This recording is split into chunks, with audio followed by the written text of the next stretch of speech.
Assalamualaikum warahmatullahi wabarakatuh.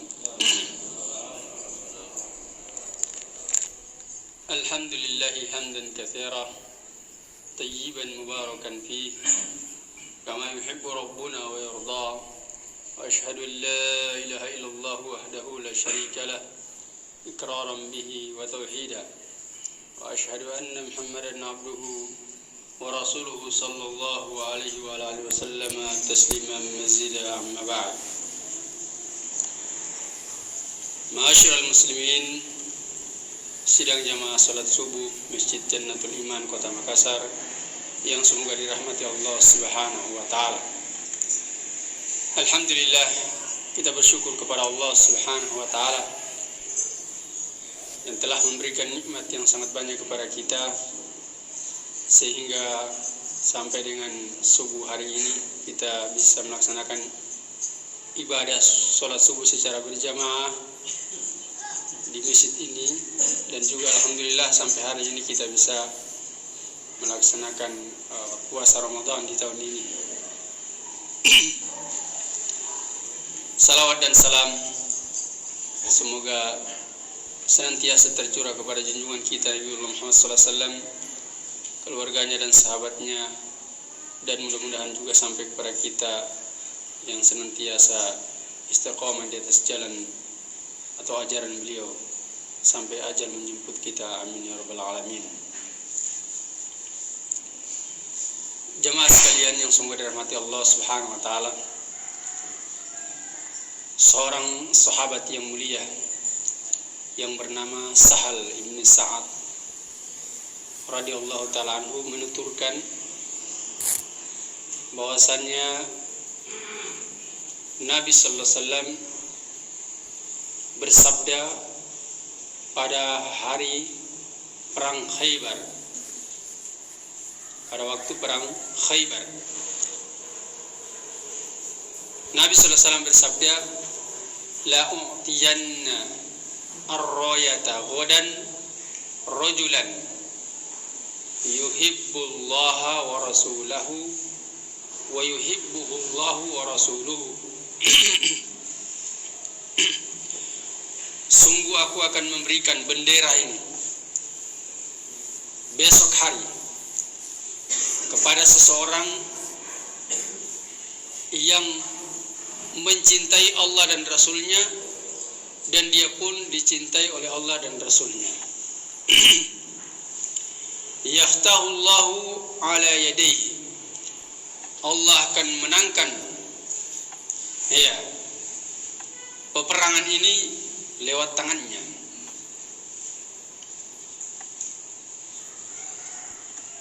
Kata Sa'ad bin Sa'ad, fabatan nasu yadukuna lailatahum, manusia pun bermalam dan melewati malam mereka. Ayyuhum ayyuttaha, siapakah di antara mereka yang akan diberikan bendera tersebut? Falamma asbahu, maka tatkala sudah tiba waktu subuh, sudah besoknya sudah.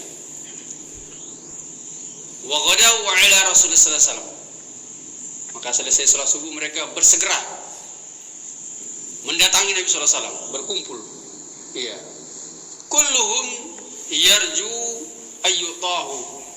ayyutaha.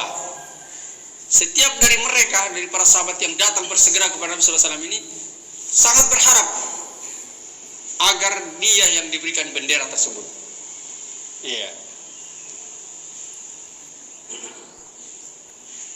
Kemudian faqala Nabi sallallahu alaihi wasallam, kata beliau, faqala Nabi sallallahu alaihi wasallam, maka Nabi sallallahu alaihi wasallam bersabda, aina Ali bin Abi Thalib, mana Ali bin Abi Thalib? Faqil, maka dikatakan kepada Nabi sallallahu alaihi wasallam, huwa yashtaki ainahu, beliau sedang sakit, yaitu matanya sakit. Fa arsalu ilaihi fa utiya bihi, maka diutuslah seseorang untuk memanggil Ali bin Abi Thalib, maka dia pun didatangkan di hadapan Nabi sallallahu alaihi wasallam. fa basaqa fi ainaihi, maka Nabi sallallahu alaihi wasallam pun meludahi kedua mata dari Ali bin Abi Thalib yang sedang sakit tersebut. Wada'alahu, dan mendoakan kesembuhan untuk Ali bin Abi Thalib. Maka kata Sahal bin Sa'ad, fabara'a ka'allam yakun lahu waja'un, maka segera sembuh saat itu juga, bahkan seolah-olah tidak pernah sakit sama sekali. Ini mukjizat Nabi sallallahu alaihi wasallam. Thumma a'tahu ar-rayatah, kemudian Nabi serahkan bendera tersebut kepada Ali bin Abi Thalib. Ya. Faqal, kemudian Nabi bersabda, wahai Ali, ungkud ala rislik,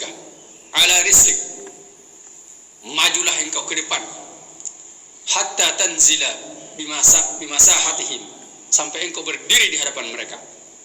Kalau engkau sudah berdiri di hadapan mereka, thumma du'uhum ilal Islam, ajak mereka untuk masuk Islam. Wa akhbirhum bima wajib alaihim min haqqillahi subhanahu wa ta'ala fihi. Kemudian kabarkan kepada mereka tentang perkara yang wajib mereka lakukan dari hak-hak Allah subhanahu wa ta'ala terhadap mereka. Kemudian Nabi mengatakan, wallahi, demi Allah, la ayyahdiallahu bika rajulan wahidan, sekiranya Allah memberikan hidayah satu orang saja lewat sebab engkau, kata Nabi sallallahu alaihi wasallam, khairun laka min humri na'am, itu lebih baik daripada seekor onta merah. Onta merah adalah merupakan kendaraan termewah, hewan tunggangan termewah di zaman Nabi sallallahu alaihi wasallam pada saat itu. Kalau kita bandingkan sekarang, mungkin ada pesawat yang paling mahal, itu pesawat apa? Itu lebih baik lagi daripada pesawat yang termahal ya di dunia, daripada satu orang ya yang dia mendapatkan hidayah lewat perantaraan kita. Jamaah sekalian, hadis ini diriwayatkan oleh Imam Al-Bukhari dan Imam Muslim. Kandungan hadis yang sangat mulia ini adalah yang mana sungguh besar keutamaan Ali bin Abi Thalib radhiyallahu ta'ala anhu, di mana dia menjadi orang yang terpilih yang ditugaskan oleh Rasulullah SAW memegang bendera tauhid di perang Khaybar. Ya. Dan bersamaan dengan itu Nabi SAW menggelari dia adalah orang yang sangat mencintai Allah dan sangat mencintai Rasul. Kemudian Allah dan Rasulnya pun sangat mencintainya.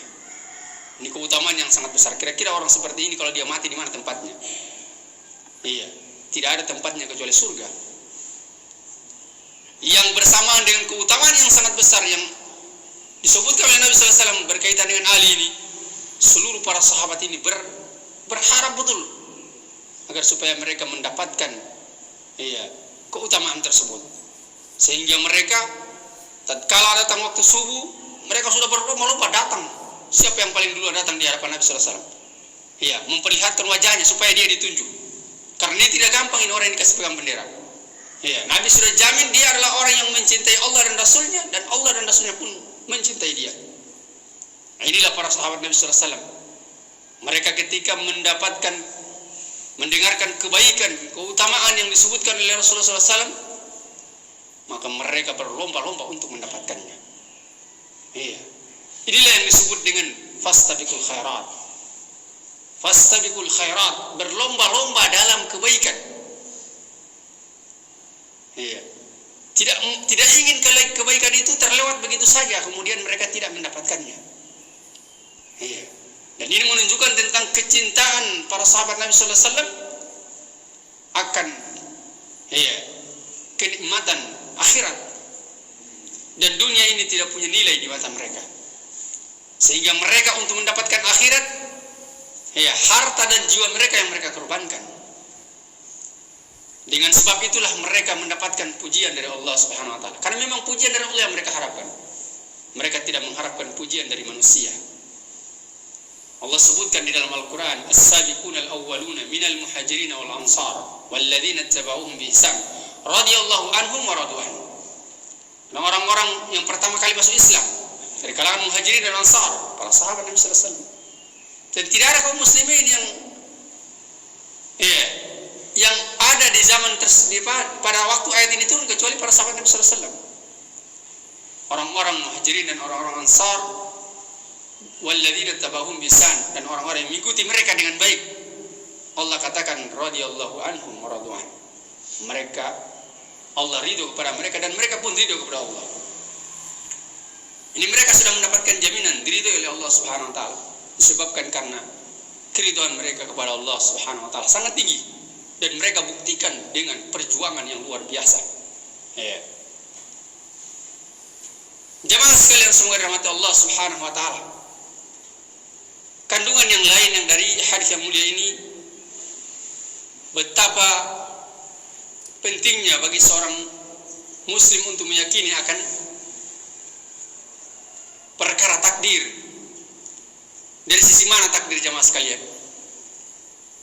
Kalau Allah Subhanahu wa taala sudah tetapkan, itu tidak akan bisa berubah.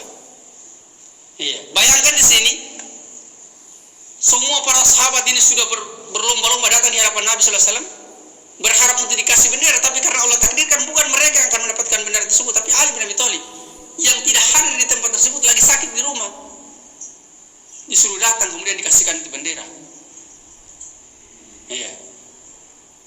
Ini akan menambah keimanan kita terhadap takdir Allah Subhanahu wa taala, bahwasanya yang Allah Subhanahu wa taala sudah takdirkan itu tidak akan berubah, itu pasti terjadi. Kemudian jamaah sekalian semua rahmat Allah Subhanahu wa taala,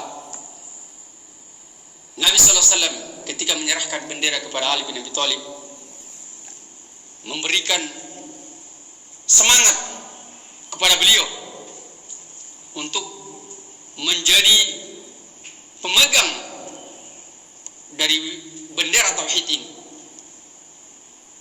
Diberikan semangat untuk kokoh di atas kebenaran, kuat di dalam menyampaikan kebenaran, tidak takut kepada siapapun juga, dan betul-betul hanya mengajak manusia kepada Allah, bukan kepada kelompok atau kepada dirinya sendiri. Nabi perintahkan, majulah engkau ke depan, hingga engkau berada di atas di hadapan mereka. Sudah di hadapan mereka, ajak mereka kepada Islam. Ini dalam syariat Islam seperti itu. Dalam memerangi orang-orang kafir itu disyariatkan harus diajak dulu mereka kepada Islam. Kalau mereka menolak, baru terjadi peperangan.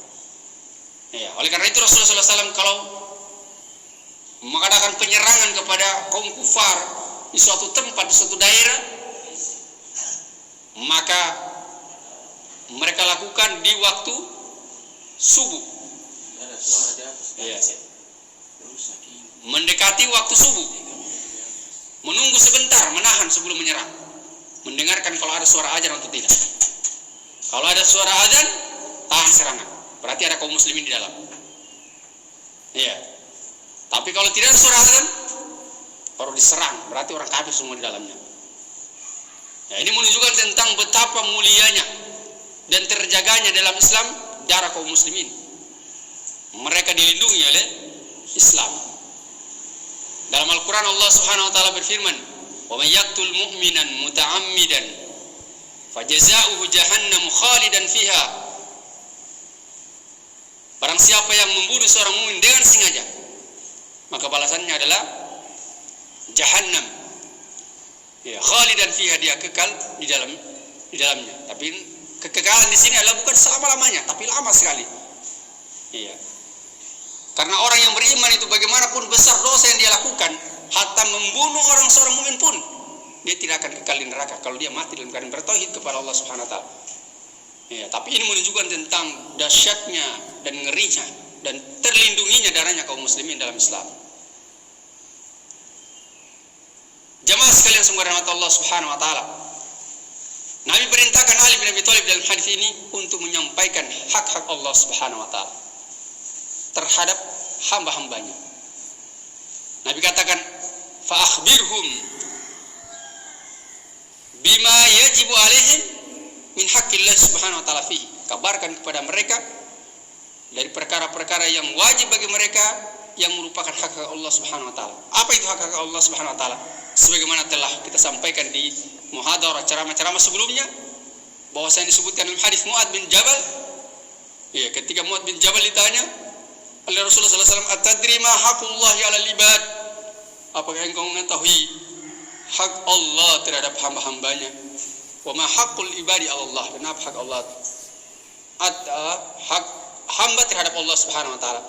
Maka Mu'adz menjawab, "Allah wa rasuluhu a'lam." Allah dan Rasulnya yang mengetahui. Maka Nabi SAW menjawab, mengatakan, "Haqqullahi 'alal ibad ayya'buduhu wa la yusyriku bihi syai'an." Hak Allah terhadap hamba-hambanya adalah agar supaya hamba-hamba tersebut beribadah hanya kepada Allah Subhanahu wa taala saja dan tidak melakukan kesyirikan dengan sesuatu apapun juga. Wa haqqul ibadi 'ala Allah, dan hak hamba-hamba terhadap Allah adalah alla yu'adziba man la yusyrik billahi syai'an, yaitu mereka yang tidak menyekutukan Allah Subhanahu wa taala dengan sesuatu apapun juga, mereka tidak diadab oleh Allah Subhanahu wa taala. Itu adalah merupakan hak mereka terhadap Allah Subhanahu wa taala. Ya. Jadi di sini inti dari dakwah yang Nabi sallallahu alaihi wasallam perintahkan kepada Ali bin Abi Thalib adalah mendakwakan tauhid. Maka jemaah sekalian semoga rahmat Allah Subhanahu wa taala, dimanapun kita, bagaimanapun keadaan seorang dai, maka perkara yang terpenting untuk disampaikan kepada umat adalah perkara tauhid sebelum perkara-perkara yang lainnya. Kemudian jemaah sekalian, di sini Nabi berikan keutamaan dan kabar gembira bagi orang-orang yang menyampaikan kebenaran di tengah-tengah manusia. Kalau seseorang itu dia mendapatkan hidayah lewat penjelasan dari dia, lewat penyampaian dari dia, kemudian orang menerima kebenaran dan mengamalkannya, maka itu lebih baik bagi dirinya daripada onta merah. Kalau kita bandingkan dengan zaman sekarang, mungkin lebih baik daripada pesawat yang paling mewah di dunia ini. Maka ini keutamaan yang sangat besar, memberikan motivasi dan semangat bagi kita untuk senantiasa saling menasihati dalam kebenaran, menyampaikan kepada saudara-saudara kita perkara-perkara yang menjadi hak-hak Allah Subhanahu wa taala terhadap dirinya, dan dia akan mendapatkan keutamaan berupa tidak diadab oleh Allah Subhanahu wa taala di akhirat nanti. Demikian bisa kami sampaikan, semoga bermanfaat bagi diri kami dan juga jamaah sekalian, dan semoga Allah Subhanahu wa taala senantiasa menuntun kita di atas jalan yang lurus. Amin ya rabbal alamin. Subhanallah bihamdika, asyhadu an la ilaha illa anta, astaghfiruka wa atubu ilaik. Walhamdulillahirabbil alamin. Assalamualaikum warahmatullahi wabarakatuh.